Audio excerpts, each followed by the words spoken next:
regresi ke SPSS-nya. Nah, di sini saya sudah menginputkan datanya yang tadi ke SPSS.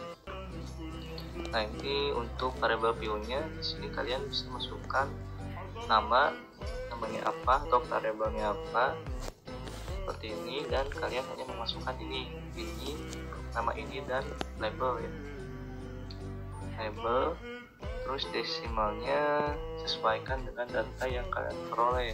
Kalau di sini kan tidak ada koma ya, jadi tidak, desimalnya dinolkan.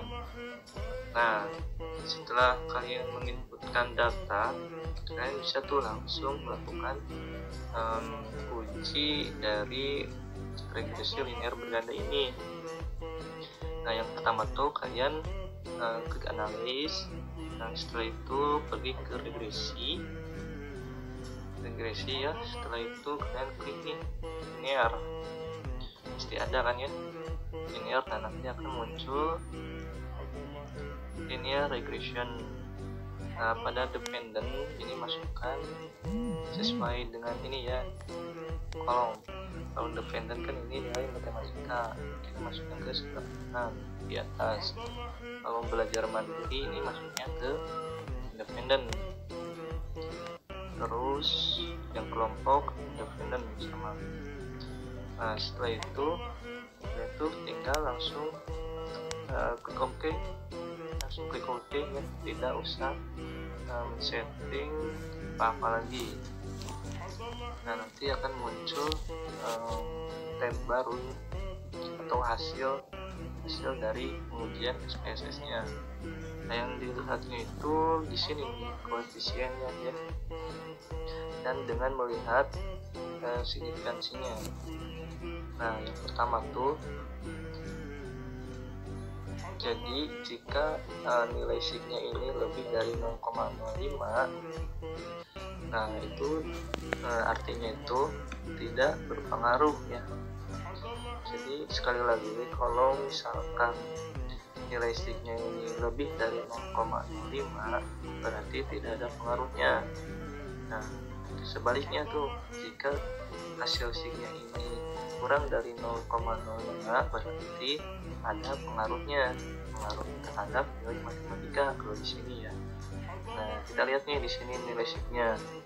Di sini hasilnya itu 0,395 ya. Jadi lebih besar dari 0,5.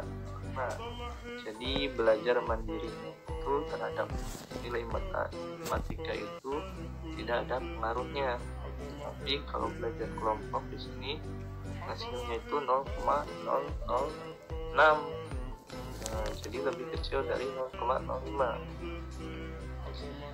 Jadi dapat disimpulkan bahwa kalau belajar kelompok ini terdapat pengaruh terhadap nilai matematika. Nah, ini baru pengujian untuk satu variabel untuk tiap variabel gitu ya.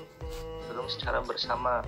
Nah, kalau secara bersama kalian itu bisa lihat di sini tabel ANOVA ya.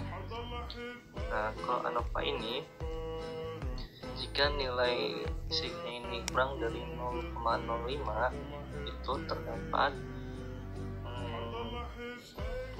pengaruh ya, terdapat pengaruhnya terhadap nilai matematika untuk pengujian bersama ya.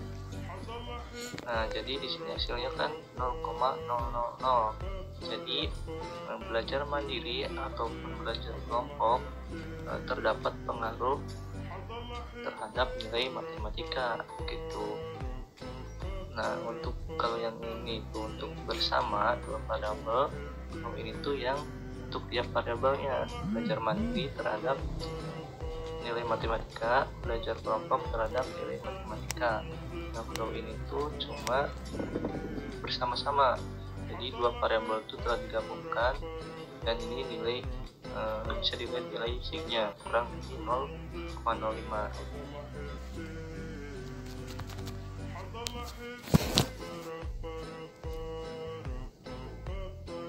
Oke, baik, ini regresi berganda ya. Jadi Cara penelitiannya juga yang pertama juga ini tadi berbeda, yaitu tadi belajar mandiri. Kalau sekarang pengaruh motivasi gaji. Jadi langkah yang pertama itu data yang kita akan gunakan ada datanya seperti ini, ada motivasi, ada gaji dan kinerja daripada karyawannya. Ada jam-jamnya. Terus juga kita lihat ke bawah ini data 30 ya. Sebanyak 30 data di atas menunjukkan terdapat 3 variabel dengan jumlah data sebanyak 30 data.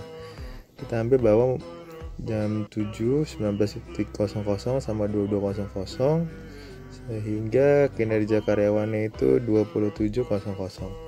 Hipotesis akan diuji. Yang pertama, variabel motivasi berpengaruh signifikan terhadap kinerja karyawan. Dan yang kedua, variabel gaji berpengaruh signifikan terhadap kinerja karyawan. Terus yang ketiga, variabel motivasi dan gaji berpengaruh signifikan secara bersamaan terhadap kinerja karyawannya. Terus kriteria pengujiannya untuk hipotesis 1 dan hipotesis 2.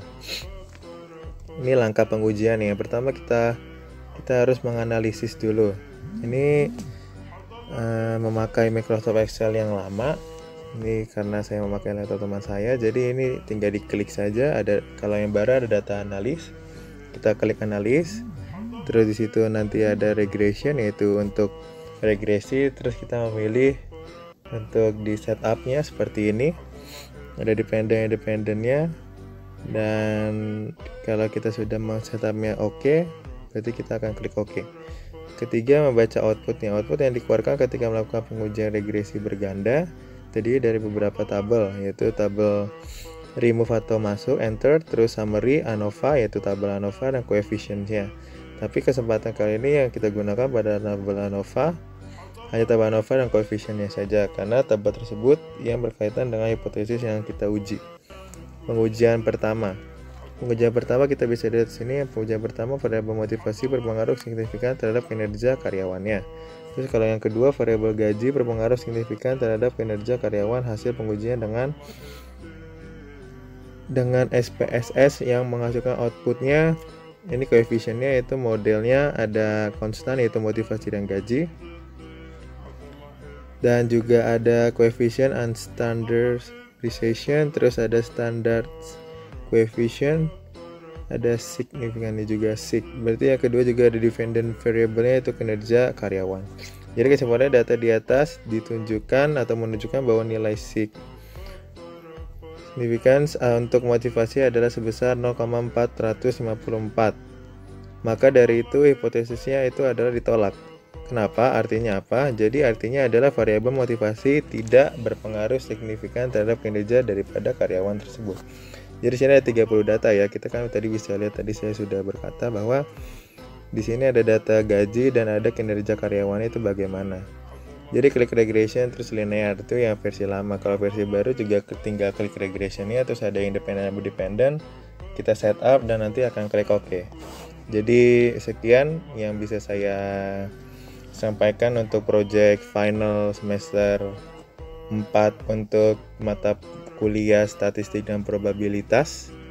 Jadi saya ucapkan terima kasih dan semoga ini dapat bermanfaat. Kalau ada kekurangannya mohon dimaafkan. Jadi terima kasih.